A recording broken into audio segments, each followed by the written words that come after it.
Hello and welcome to the Happy Little Futures podcast. As always, let's start with a nice deep breath in and out. Fantastic. And let's begin. So last week was Children's Mental Health Week, and I didn't find this out until Wednesday of this week, which is typical. But first of all, I wanted to start by saying that the reason for that is that I've been watching my own kids and looking after my own kids and living my own life of trying to help support them with their mental health and their well-being and sort of transitioning at school and stuff like that. And I feel like it's really important and sort of grounding in a way, I would hope, for you at home listening to sort of know that actually, yeah, I am still a parent and a human in all of this, and I'm not just splurging out random stuff that could support you and your kids and all that. And I mean, I talk a lot about my life anyway, but the reality of actually it, like, life, all of this has to happen despite that, if that makes sense. And I am always going to be there, putting my kids' needs sort of first and trying to help them through with all of their stuff. And that does get in the way of social media, of podcasting and stuff like that. So I thought I'd just slip that in there at the start. But I want to talk a little bit about the subject for this year's Children's Mental Health Week, despite the fact that I'm a week late. This year it was Know Yourself, Grow Yourself. And I thought that this was quite a fantastic subject, not only to bring awareness for children's mental health, but also bringing that awareness to you as a parent. And with that, so I want to start that first, sort of pose a question first of, do you know yourself? As a parent, as a teacher, as whatever you are in supporting kids, do you feel that you truly know yourself? And I think what I mean by that is sort of mentally, emotionally, can you identify those sort of physical changes in your body, in yourself, when you start to become overwhelmed, when you're in a situation or heading into a situation where things are starting to build up? Can you, in yourself, identify those changes? Do you truly know sort of if your jaw is tight right now? Are you aware regularly of your breath, of whether you're breathing sort of into your chest or deeper into your stomach? And if you are aware of those things, can you then turn around and sort of go, this is where that's coming from. This is like, hold on a second, I am clenching my jaw a lot. I do have a lot of pain here. And this is probably because I'm stressed with X, Y, or Z, or because in the background of everything else, I've got this going on. Are you able to sort of really sit back and notice those things? And if you are, can you then identify what might help support you in those situations? So, for example, if you're massively overwhelmed with just everything going on everywhere, what helps to support you in those situations? Is it sitting down with pen and paper and making lists? Is it sort of having someone else to talk to and just let go? Or is it that actually you just need to work off some steam, like go to the gym or take some time to just have a bath or something like that? What actually is it that helps you to flourish in those moments, helps you to grow and manage those situations and all of that sort of stuff? Because I think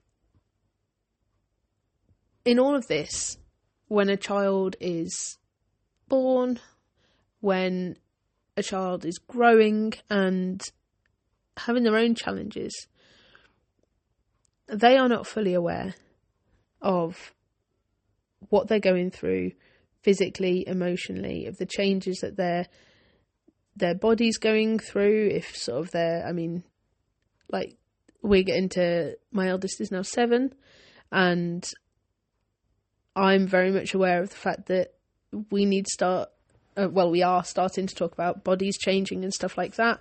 But also my 3-year-old, nearly 4-year-old, she is going through a massive emotional shift at the moment, trying to navigate like what makes her worried, what makes her excited, where those emotions leave her feeling with regards to heading into nursery and stuff like that.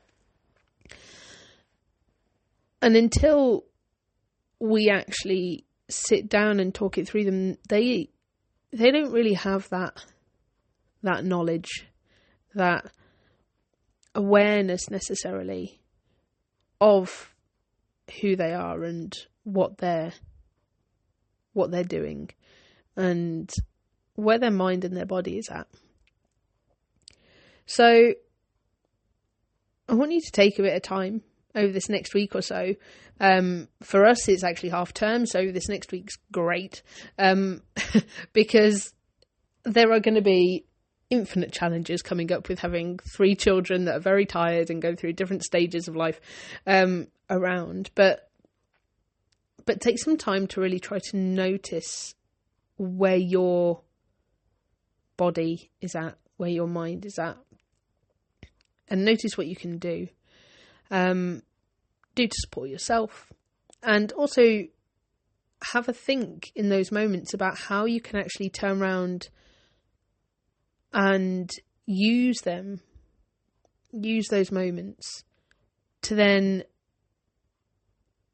help navigate life with your child. So, for example, if you're feeling frustrated, this morning I had to say to my kids, look, kids, like, I am very tired and like I'm in a bit of pain, my back's hurting. I am likely to have my amygdala switch on a lot quicker. I'm likely to get to a point where I'm a bit shoutier a bit quicker. So do you think we can try to work together to get stuff ready a bit more and stuff like that? And by saying it out loud, I'm not only identifying where I'm at for them so that it's less of a shock if I do suddenly explode, but also I'm also labeling the feeling of sort of exhaustion and stuff in me, which they will notice in themselves as time goes by. I'm modelling the fact that makes me a bit more frustrated, a bit quicker. Like when I'm tired, I get grouchy quicker. Again, it validates those feelings in them when they are tired. Like my 7-year-old this morning, she got up, she just whinged, like just literally that noise for about 10 minutes until she was ready to talk to someone. And she will do that when she's tired. And sometimes it lasts a lot longer. Excuse me, it's because I'm talking about being tired. A lot longer than just 10 minutes, and it can be really grating on the whole family.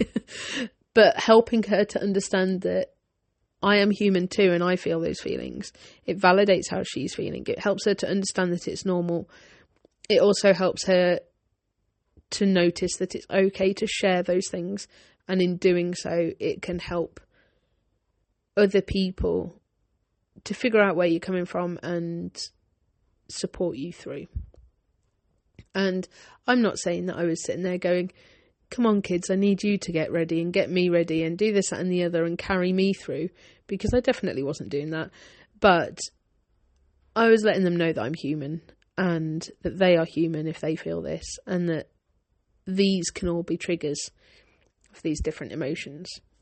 So before I continue, I'm going to say a quick thanks to Rowan Fox, a sustainable clothing brand designed for kids and adults who love wildlife. And if you, oh gosh, the dog is saying hello to you too. So she's obviously saying thank you. We love those clothes. So for kids and adults that love sustainable clothing, the earth and wildlife. Go and head to rowanfox.com. Completely lost my mojo in that one, didn't I? But yeah, so head to rowanfox.com. You can find them on Facebook and Instagram, and you can see some of their fantastic designs. Have a look. They don't only have clothing. There's other gifts that you can get for people who love wildlife. And they're all very cute and hand designed by fantastic Pamela, who runs Rowan Fox. So head there and have a look. So moving on, now that the dog has calmed down because next door have gone into their house. When we talk about sort of knowing you and all of that sort of stuff, for me personally, it means, I think one thing to clarify is that I feel that this can mean something different for everyone. And for me personally, knowing me means understanding where I'm at and checking in with myself and really being able to notice on an emotional, physical level where I'm at and what I can do to sort of move forwards and help myself move forwards. And it's approaching that with a bit of self-compassion, a bit of sort of empathy towards myself. And that's not the easiest thing to do, especially as a mother with lots of people to look after. It's not the easiest thing to do to sit there and go, actually, like, this is okay that you're feeling like this. You haven't failed anyone. You haven't done X, Y, or Z. Like, it's normal to feel like this. Let's try and work to figure out how we can move forwards with it. And that's what it means to me.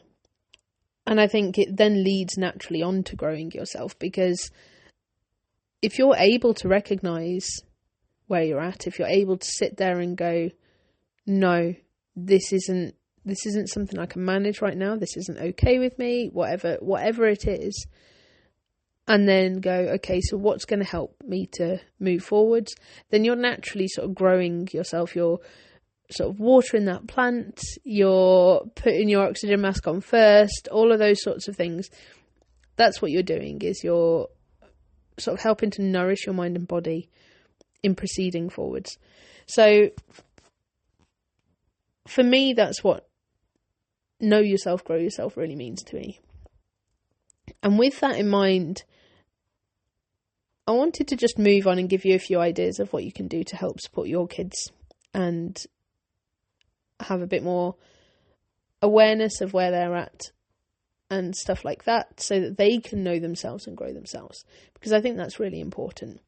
So like I said, the first thing on my list is putting your oxygen mask on first. There's a lot to be said for sort of modelling behaviours, and if you are getting overwhelmed and you need to step out the room to help ground yourself, to help get yourself to a place where you can be the calmer parent that you want to be the more present parent that you want to be, simply saying to them something like, look, I'm feeling a bit overwhelmed, I just need to step away for a second, I will be back when I'm feeling a bit calmer. That models to them not only that moment of recognition, but also that moment of nurturing yourself, of that self-compassion, that bit of empathy, and what they could do to help support themselves if they ever feel like that, which I think is really important. Again, talking not only in that sort of modelling way about what's going on, but also talking to them about feelings in general. We had a fantastic bit of homework last week for the kids, and it was sort of just talking about your feelings and expressing them in a creative way. And I said, right, we're all going to sit down and do this together. And we did it, and I sort of drew a picture of me, and then had on one side things that make me happy, sort of my main emotions at the moment, sort of things that make me frustrated, things that maybe make me sad, things like that.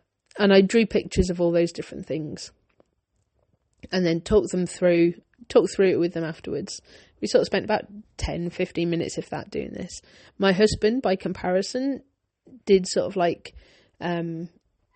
artist impression type stuff of what his different feelings look and feel like to him, which was quite interesting because I could relate quite easily to quite a few of them. But that again was quite nice to sort of have that visual representation of different emotions and a different take on it. My son did sort of things that make him feel worried, and worry is a big one in him at the moment, and sort of things that make him feel happy. My youngest drew pictures of just different people feeling different things, which was quite nice. And my eldest then wrote a story about superhero emotions, and them locking up sadness and telling her off or something. Full of the yawns today. And I thought that was quite an interesting way of doing it. It was nice because it didn't only show different ways in which we understand emotions, it sort of showed different creative streaks that we all have and things like that. And it was just a really lovely challenge to do together. And it helped to talk about emotions, talk about different things that make us feel different ways. Because we had a bit of time sort of talking through our pictures or our stories afterwards and stuff like that. And it was a really, really nice activity to do together. I definitely recommend doing it with your family. But just talking about emotions in general, setting aside a bit of time to talk about if you're worried, sort of what nice things you've done in your day, what's made you happy, things like that. I think that can really help grow you as a family together and grow your understanding of not only yourself, but each other as well in the process.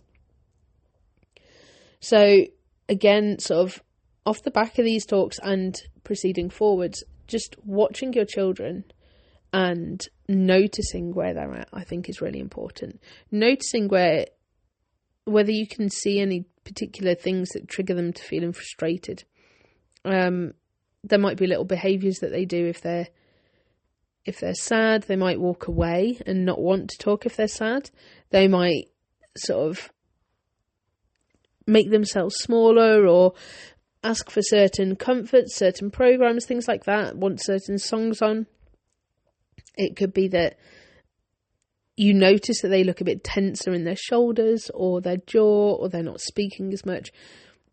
Really sort of watch your children and notice, get to know their signs that they're happy and sad and frustrated and worried and all of those sorts of things.